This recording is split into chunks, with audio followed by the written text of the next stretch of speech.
We're rolling. This is how you clean out your dryer vent.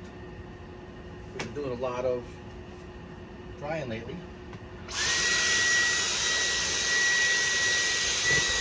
surprised I didn't get blasted by it. This just took in a whole bunch of stuff.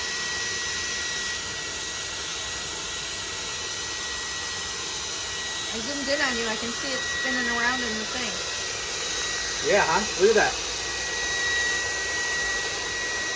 This is the coolest vacuum cleaner ever. Look at how much it got out of there. That's that's not good. That's insane, You right? need to do this more often. Look at the reason why I did it is because look, the stairs are all full. I was wondering what that was. Yeah. Looks like 2 more stairs all around. So yeah, that's it. We're all done. There's some more down the bottom stairs. Yeah, I know. I missed the spot. This is the Dyson V10 Animal version.